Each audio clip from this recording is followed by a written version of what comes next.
हो जाता है। नाउ क्या कैरेक्टरिस्टिक्स होती हैं बी सेल की और टी सेल की?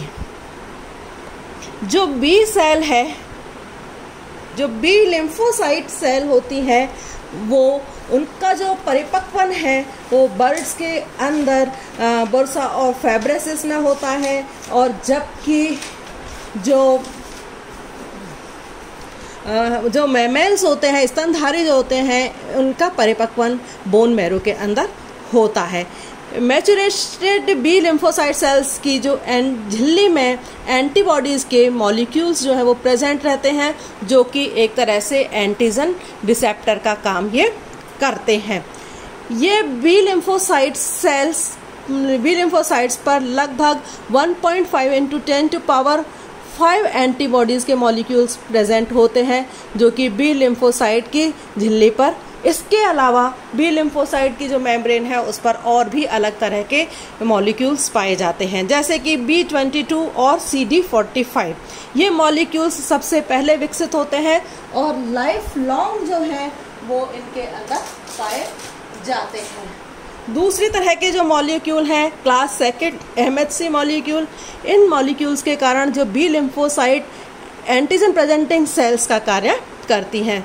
CR1 एंड CR2 जो है यह पूरक प्रोटीन हेतु ग्राही रिसेप्टर्स का ये काम करती हैं। CR1 CR2 का मतलब है कॉम्प्लीमेंट रिसेप्टर्स, जिनको कि हम कहते हैं। FCYR2 यह IgG इम्यूनोग्लोबिन जो है, G टाइप का जो इम्यूनोग्लोबिन है के कार्बोक्सिल सिरे हेतु रिसेप्टर का काम करती हैं।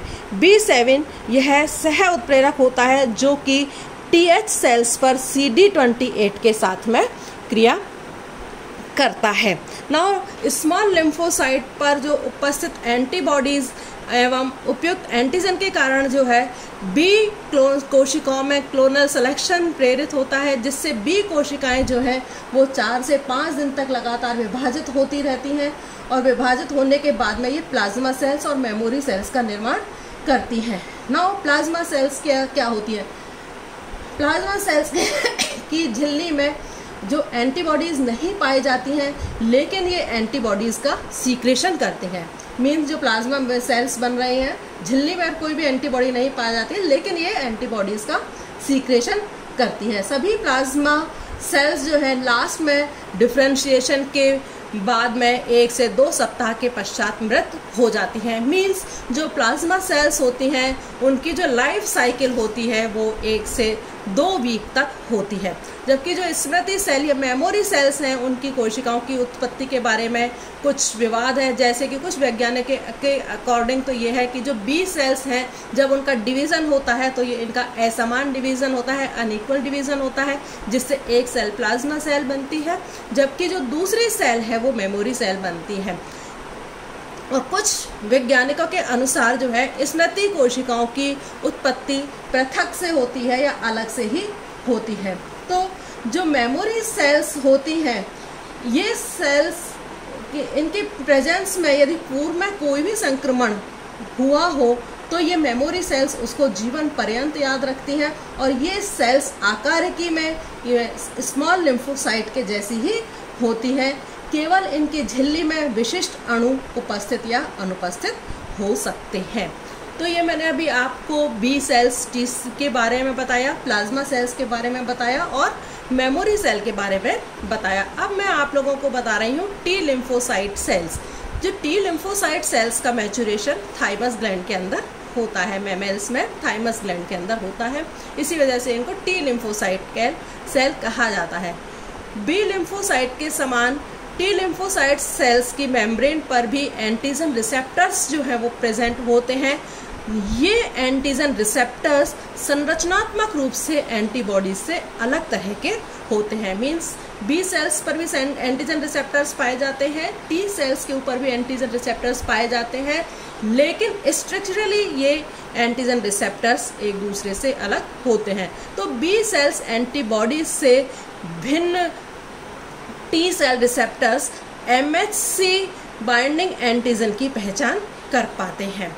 नाउ बी सेल के समान ही टी सेल की मेम्ब्रेन में भी अनेक प्रकार के अणु जो हैं वो पाए जाते हैं, जैसे कि सबसे पहले थाइमस 1, ये सबसे पहले विकसित होने वाला रिसेप्टर है जो टी लिम्फोसाइट की पूरी लाइफ लॉन्ग तक ये उपस्थित रहते हैं। CD3 ये एक प्रकार का मेम्ब्रेन कॉम्प्लेक्स है जो टी सेल रिसेप्टर के साथ में बाइंड होता है। CD4 यह टी सेल्स का विशिष्ट ग्राही प्रोटीन है। CD8 यह भी टी सेल्स का अत्यधिक विशिष्ट ग्राही प्रोटीन है। CD28 एंटीजन प्रेजेंटिंग सेल पर उपस्थित बी मॉलिक्यूल्स हेतु यह ग्राही का काम करता है।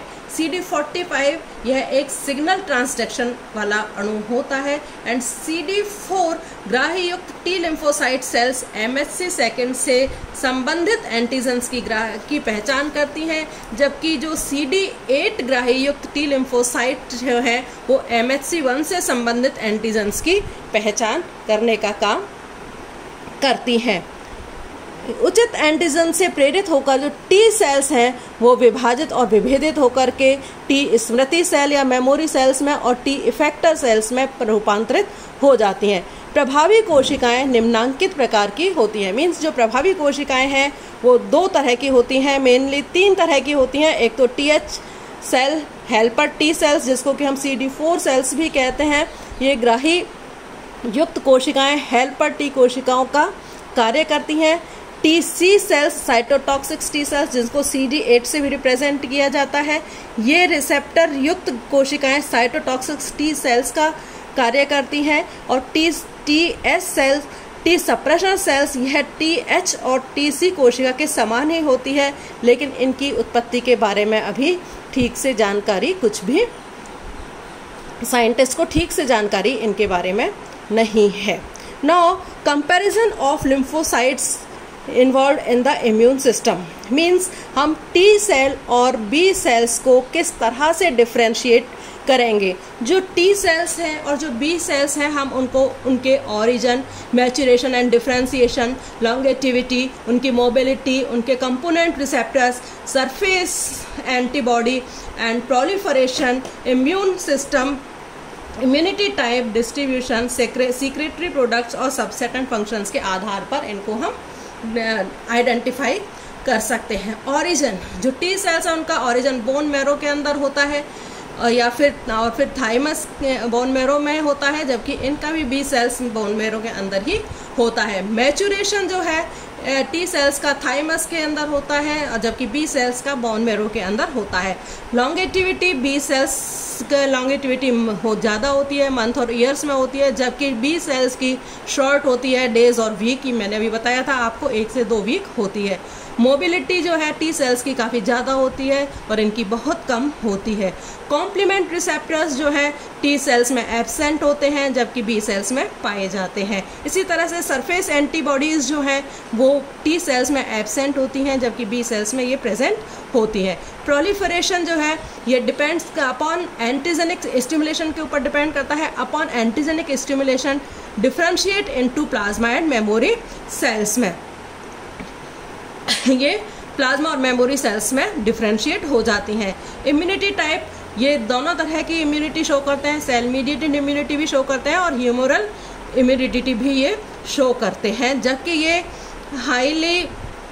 ये जो बी सेल्स हैं केवल ह्यूमरल इम्यूनिटी को ही शो करते हैं। डिस्ट्रीब्यूशन जो है इनका इन ब्लड के अंदर भी पाई जाती हैं, लिम्फ के अंदर भी पाए जाते हैं और लिम्फॉइड टिश्यूज़ में भी हो सकती हैं, जबकि ये ज़्यादातर बी सेल्स जो है ज़्यादातर हाई स्प्लीन में पाई जाएंगी, लिम्फ नोड्स में पाई जाती हैं और बोन मेरो के अंदर पाई जाती हैं। सीक्रेटरी प्रोडक्ट्स जो हैं, जो लिम्फोकाइंस जो हैं इनके सीक्रेटरी प्रोडक्ट्स हैं, जबकि जो बी सेल्स हैं उनके जो सीक्रेटरी प्रोडक्ट्स हैं वो एंटीबॉडीज़ होती हैं। सबसेट्स जो हैं इनके TH cells, T helper cells है, TS cells, T suppressor cell है, TR रेगुलेटरी सेल्स है, TDH cell delayed type hypersensitivity है, TC cells cytotoxic T cells, ये सब इनके सबस्टेट सेल्स हैं जो कि टी सेल्स के द्वारा ही बनते हैं, जबकि जो बी सेल्स हैं उनके सबसेट्स केवल मेमोरी सेल्स और प्लाज्मा सेल्स होते हैं।